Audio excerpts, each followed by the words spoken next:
최근 2025년 3월 11일 오전 10시경 일본 도쿄도 신주쿠 구의 인터넷 BJ 모가미 아이가 살해당했다. 당시 모가미 아이는 라이브 스트리밍 중이었는데 갑작스레 비명을 지르며 방송이 중단되고 40대 남성에게 흉기로 목, 머리, 가슴을 43차례 찔려 과다 출혈 쇼크로 그 자리에서 즉사했다. 이후 범인은 방송 중이던 핸드폰을 주워서 죽었으려나라며 바닥에 쓰러져 있는 피해자를 촬영하며 시청자들에게 죽여버린다라고 협박하였다. 시청자들의 신고로 출동한 경찰이 현장에서 범인을 체포하였다. 범인은 도주하지 않았는데 경찰의 물음에 자신이 범행을 저질렀다고 자백하며 아는 사람입니다. 트러블이 있었어요 라고 했고 이걸로 찔렀어요 라며 범행에 사용된 13cm가량의 서바이벌 나이프를 경찰에게 내밀었다. 범인 검거 후 모가미 아이는 심정지 의식불명 상태에서 신속히 병원으로 이송되었으나 결국 사건 발생 1시간 20여 분 만에 사망을 선고받았다. 경찰의 조사로 피해자의 신원은 도쿄도 타마시 토요가오카에 거주하는 22세의 모가미 아이로 본명은 사토 아이리, 용의자는 도치기현 오야마시에 거주하는 42세 타카노 케니치로 밝혀졌으며 용의자는 피해자에게 돈을 빌려줬는데 돌려받지 못했다. 죽일 생각은 없었다라고 진술하였다. 용의자 타카노는 전날 피해자가 야마노테선을 한 바퀴 돌면서 방송할 것이라는 사실을 방송을 통해 알고 오야마시에서 도쿄까지 찾아와 범행을 저질렀다고 진술하였다. 용의자는 2021년에 방송을 통해서 피해자를 알게 되었고 2022년경부터 돈을 빌려주게 되었다고 한다. 처음에는 작은 액수부터 시작되었다고 한다.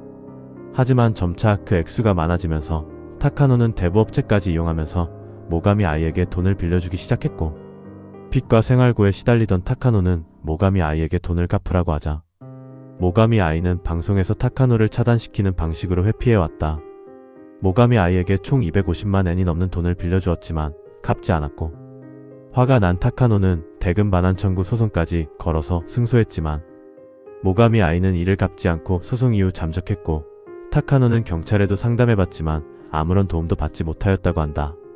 모가미 아이가 돈을 갚지 못한 이유에는 그만한 이유가 있었다. 모가미 아이의 월 방송 수익은 90만 엔이 넘었고 하나로 900만 원이나 되는 상당한 수익을 얻고 있음에도 불구하고 모가미 아이 또한 다수의 대부업체 1000만 엔 하나 1억여 원의 대출이 있었고 시청자들에게도 100만 엔 이상의 빚을 지고 있었다. 모가미 아이는 어디에 이 많은 돈이 필요했던 걸까?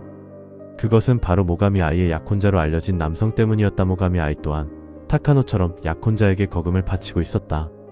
모가미 아이의 약혼자라고 주장하는 남성은 본인이 경영하는 연애사의 피해자를 소속시켜서 방송 수익을 절반을 가져가고 있었고 그 절반 중에서 동거 비용으로 월세 6만 엔, 월 식비 6만 엔, 전기가스비 2만 엔, 약혼자의 월 6만 엔, 퇴출까지 모가미 아이가 대신 갚고 있어서 실체적 월 수익은 20만 엔 정도라고 했다. 그것조차 약혼자에게 관리되고 있어서 거의 모든 경제권을 약혼자가 가지고 있었던 걸로 보인다. 약혼자는 가해자 타카노에게 너가 좋아서 보낸 거니 갚을 돈이 아니다 라고 잡아댔고 가해자에게 빌려준 돈의 회수를 포기하는 계약서에 서명하도록 한 짓이 밝혀지면서 진짜 빌런은 약혼남이 아니냐는 의혹이 강해지고 있다. 또한 모가미 아이는 18살에 출산한 아이가 있었고 시설에 보낸 것으로 알려져 있다. 모가미 아이의 어린 시절 또한 부모와 사이가 좋지 않아 집에 돌아가지 않은 날이 많았다.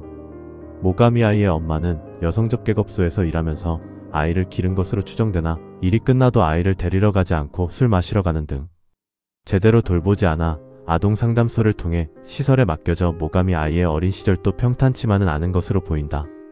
가해자인 타카노는 고등학교 시절 동급생에게 초식동물이라고 표현될 만큼 온순한 성격의 어두운 느낌의 소년이었다. 한간에는 조현병이 있다는 얘기도 있으나 사실 무근이라고 한다. 모가미 아이가 피해자이지만 타카노가 그동안 금전적으로나 정서적으로 피해를 입은 상황이 확실하기 때문에 오히려 피해자인 타카노에게 동정의 여론이 쏟아지고 있다.